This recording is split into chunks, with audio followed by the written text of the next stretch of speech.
Adam is with us in Atlanta. Hi, Adam. Welcome to the Ramsey Show. Hi, guys. Thank you for having me. Sure. What's up?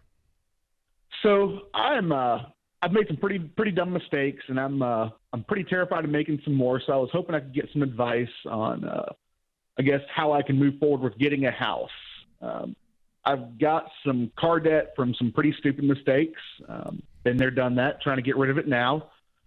I've got about $20,000 in savings that I could either use to dump into the car debt and try and get rid of it as fast as possible, or do I try and keep building off of that to get enough for a down payment for the house?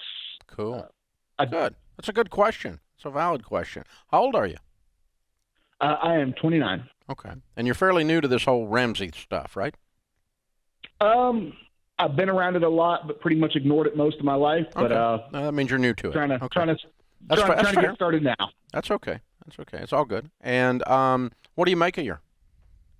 I'm right around $105,000 a year. Good for you. And you're single? I am. Okay. What do you owe on the car? Right around $38,000. Okay. Is that your only debt?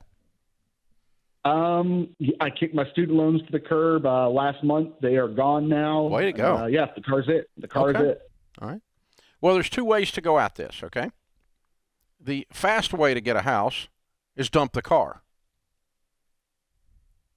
and get you a cheap car. Get you a cheap car and pay cash for it. The slow way to get a house is get the car paid off and then save up your down payment. I tell people, and there's a reason for this. It's not just because I don't want people to. Here's the thing. I want you to own a house. I grew up in the real estate business. I love real estate. I think owning real estate is an essential part of building wealth long term. So I do want you to get a house. I just don't want the house to get you. And when you have a $38,000 car debt, you don't need a house till you get that mess cleaned up, okay? Because it's going to bite you in the butt. So I want you to have. Here's the thing. You move into a house with a car debt and no money, and you put all your money down on the house. As soon as you do, something's going to break on the house, the roof's going to leak. Yep. Just Murphy's Law. Okay, but if you move into a house with no car debt and an emergency fund of 3 to 6 months of expenses and put your down payment down, and you got money in the bank, no debt when you move in, nothing will happen to this house. It'll be perfect. You'll love it. That's how life works, man. What kind of car is it? It's a late model Kia. It's a couple years old. What could you get for it right now? Probably more than I paid for it. Probably more than 38. I could probably get around 45, according to Kelly Blue Book. Brother, sell it yesterday. Do you love this car? Has it wormed its way into your heart? I do like it, but I don't know if I like it that much. Yeah. So here's the thing. Yeah, I'd sell it. What I just told you was the best way, the only way I would tell you to buy a house, and I do want you to buy a house, is when you have no debt and have an emergency fund plus your down payment. Okay?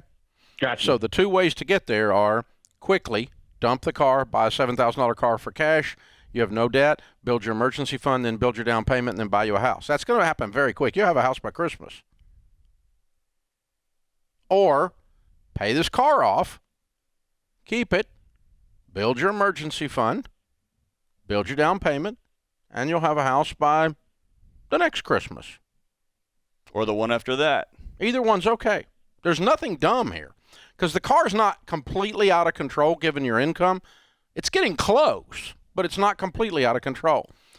If you want to know what out of control is, you don't own things with wheels and motors all totaled up to be equal more than half your annual income.